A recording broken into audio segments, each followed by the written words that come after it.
اللہ تبارک و تعالی ہمارا رب ہے، اور ہم جب بھی اللہ تعالیٰ سے دعا کریں گے اللہ تعالیٰ انشاءاللہ ہماری دعا کو قبول فرمائے گا، کیونکہ دعاؤں کا قبول فرمانے والا، ان کے جواب دینے والا، ہمارے مسائل کو حل کرنے والا، ہمارے حاجات اور ہماری پریشانیوں کو ہم سے دور کرنے والا، ہماری حاجات کو مکمل کرنے والا صرف اور صرف اللہ تعالیٰ ہے۔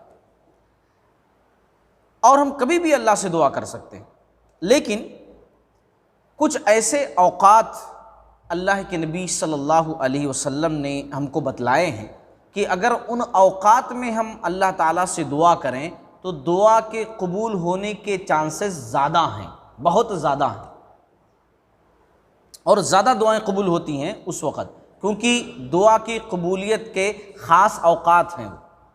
جیسے اللہ کے نبی صلی اللہ علیہ وسلم نے ارشاد فرمایا، ابو داؤد کتاب الصلاۃ کی حدیث ہے کہ بندہ اپنے رب سے سب سے زیادہ قریب سجدے میں ہوتا ہے، بس سجدے میں زیادہ دعائیں کیا کرو۔ اب یہاں پر ایک بات آپ سمجھ لیجئے، پھر باقی باتیں میں کروں گا آپ لوگوں سے، کہ سجدے میں کثرت سے دعا کرنی چاہیے، کیونکہ سب سے زیادہ نزدیک بندہ اللہ تعالیٰ کے سجدے کی حالت میں ہوتا ہے۔ جب ہم فرض نماز پڑھتے ہیں تو ہمارے پاس اتنا ٹائم نہیں ہوتا ہے، کیونکہ امام کے ہم تابع ہوتے ہیں، اور امام کو بھی سارے مقتدیوں کا خیال کرنا ہوتا ہے۔ اگر مقتدیوں میں 100 لوگ ہیں، 99 صحت مند ہیں، باڈی بلڈر ہیں، ایک کمزور ہے، تو امام کی ذمہ داری ہے کہ 99 کو چھوڑ کر کے اس ایک کا خیال کرے۔ تو امام کو مقتدیوں کی ذمہ داری ہے، اسی لیے جو ہے جتنی ضرورت ہے اتنا سجدہ، جتنی ضرورت ہے اتنا رکوع امام کو کرنا ہے، اور امام کو جب کرنا ہے تو مقتدی کو پیچھے پیچھے ویسے ہی کرنا ہے۔ پھر یہ جو بات ہو رہی ہے کہ سجدے میں خوب دعائیں کرو، پھر کون سا سجدہ ہے؟ تو بہت سارے لوگ جب دعا کرنی ہوتی ہے تو الگ سے خالی سجدہ کرتے ہیں، مطلب بیٹھے ہوئے ہیں، اب دعا کرنے کا دل چاہا، سجدے میں چلے گئے۔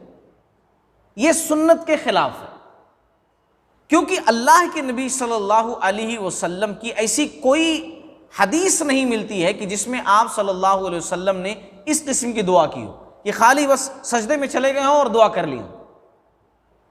سنت کے خلاف ہے، یعنی آپ صلی اللہ علیہ وسلم کا طریقہ یہ نہیں ہے۔ دراصل یہاں سجدے سے مراد نوافل کے سجدے ہیں، سنت کے سجدے ہیں، جو آپ کے اپنے ہاتھ میں ہوتے ہیں، آپ کے اپنے کنٹرول میں ہوتے ہیں۔ آپ سنت پڑھ رہے ہیں، نفلی عبادت کر رہے ہیں، اس میں آپ اردو میں بھی دعا کر سکتے ہیں، فرض میں نہیں کر سکتے ہیں۔ نفل میں آپ سجدے میں گئے تو اگر عربی دعائیں آپ کو یاد ہیں تو عربی دعائیں کیجئے، نہیں تو آپ اردو میں بھی کر سکتے ہیں، فرض میں نہیں کر سکتے، نفل میں کر سکتے ہیں۔ تو وہ آپ چاہے 1 گھنٹہ دعا کریں، آپ کے ہاتھ میں ہے کتنا لمبا سجدہ کرنا چاہیں، تو یہ اس وقت کی بات ہے۔ چلیے بات کو میں آگے بڑھاؤں۔ اسی طریقے سے اذان اور اقامت کے بیچ میں جو وقت ہوتا ہے نا، وہ بھی دعا کی قبولیت کا خاص وقت ہوتا ہے۔ ہم آئیں سنت موقدہ وغیرہ کی جو ادائیگی ہوتی ہے، نفل وغیرہ جو پڑھنا ہوتا ہے وہ پڑھ لیں، پھر اس کے بعد جو ٹائم بچے اس میں دعا کریں۔ دعا کی قبولیت کا خاص وقت ہے اذان اور اقامت کے بیچ میں، درمیان میں۔ اسی طریقے سے فرض نماز کے بعد ہے، اسی طریقے سے میدان جنگ میں جب دشمنوں سے مقابلہ ہو رہا ہو اس وقت بھی دعا کی قبولیت کا خاص وقت ہے۔ آدمی جو ہے جہاد کرے یا لڑائی کرے اور اس وقت اللہ تعالیٰ سے دعائیں بھی کرتا رہے۔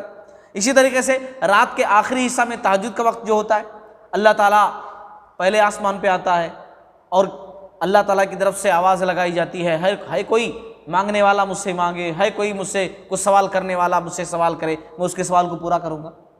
اسی طریقے سے بہت سارے اوقات ہیں، بارش ہوتے وقت، سفر کے دوران، آدمی مصیبت میں ہے، مصیبت کے دوران، یہ اوقات ایسے ہیں کہ اس میں خاص طور سے اللہ تعالیٰ دعاؤں کو قبول فرماتا ہے۔ رمضان کا مہینہ، پورے رمضان کے مہینے میں کبھی بھی دعا کرو، وہ دعا کی قبولیت کے خاص اوقات ہیں، پورا کا پورا رمضان کا مہینہ، لیکن اس میں بھی کچھ خاص اسپیشل ہے۔ جیسے اس میں ہے بہت خاص ہے افطاری کے وقت، پورا رمضان خاص ہے، لیکن اس خاص میں سے بھی اخص جس کو بولتے ہیں خاص، وہ ہے افطاری سے پہلے، جس وقت ہم لوگ وہ کچوڑیوں پکوڑیوں کے واسطے ادھر ادھر پریشان پھرتے رہتے ہیں، نہیں، کوئی تربوز کاٹ رہا ہے، کوئی پھل کاٹ رہا ہے، وہی ٹائم ہوتا ہے اصل دعا کی قبولیت کا خاص وقت، لیکن اس کو تو ہم کھانے پینے کی تیاریوں میں یوں ہی گزار دیتے ہیں۔ تو دعا کی قبولیت کے خاص اوقات ہیں۔ پھر میں آپ لوگوں سے کہہ دوں، کبھی بھی اللہ سے دعا کرو، ہے نا، دن رات، دھوپ برسات، کہیں سے بھی اللہ تعالیٰ سننے والا ہے، جواب دینے والا ہے، قبول کرنے والا ہے۔ لیکن دعا کی قبولیت کے کچھ خاص اوقات ہیں جس میں اسپیشل طور سے دعا کی قبولیت ہوتی ہے، وہ یہ اوقات ہیں جو میں نے آپ حضرات کے سامنے ذکر کیے ہیں۔ اللہ تعالیٰ کہنے سننے زیادہ عمل کرنے کی توفیق عطا فرمائے۔